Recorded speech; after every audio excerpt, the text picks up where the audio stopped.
IAS institute నిర్వహిస్తున్న all India scholarship exam pass అవ్వండి. 2 years ఫీజులో 50% మాత్రమే పే చేయండి. అల్లు అర్జున్ గారి సినిమా మీద ఎంతమంది దుష్ప్రచారం చేసినా అది పార్ట్ 2 కదా. పుష్పాన్ని చూడకోకుండా ఎవడు ఆపలేడు. అక్కడ దాకా ఎందుకయ్యా? నందమూరి తారక రామారావు గారి కుటుంబం జూనియర్ ఎన్టీఆర్ సినిమాను చూడకుండా బహిష్కరించాలని ప్రయత్నం చేశారా? ఆపగలిగారా?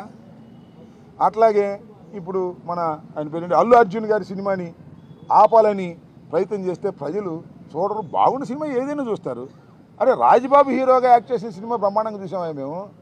సినిమా బాగుంటే, ఎన్టీ రామారావు గారి సినిమాలు బాగోకపోతే ఫ్లాప్ అయినాయండి. ఏం చెప్తాం? సినిమా బాగుంటే ఎవరైనా చూస్తారు. అరచేతిని అడ్డుపెట్టి సూర్యకాంతిని ఆపలేరు. అదేవిధంగా ఇలాంటి ఎదవపోకళ్ళు పోయి సినిమాని ఆపలేరు అని మరొకసారి నిరూపించేటటువంటి కార్యక్రమం వస్తుంది. అల్లు అర్జున్ అయినా, లేదా జూనియర్ ఎన్టీఆర్ అయినా, లేకపోతే మరొకరైనా సినిమా బాగుంటే ఎవరైనా చూస్తారు, బాగోపోతే ఎవరు చూడరు. నాకు తెలిసి అందరూ ఉవ్విళ్ళు ఊడుతున్నారు. పుష్ప 2 చూద్దాం, దానిలో ఎంత బ్రహ్మాండంగా ఉంటుందని అందరూ ఎదురు చూస్తున్నారు. నేను కూడా ఎదురు చూస్తున్నా. మరి థియేటర్లోకి వెళ్ళి చూడాలంటే ఇబ్బందిని, నేను కూడా పుష్ప 2 ఎలా ఉంటుందో చూడాలని నాకు బాగా కోరికగా ఉంది. ఎందుకంటే చాలా అద్భుతంగా, పార్ట్ 1 అద్భుతంగా ఉంది కదా, హాలీవుడ్ స్టైల్లో ఉంది కదా, అందరినీ తలదన్నే విధంగా వెళ్ళాడు కదా అల్లు అర్జును.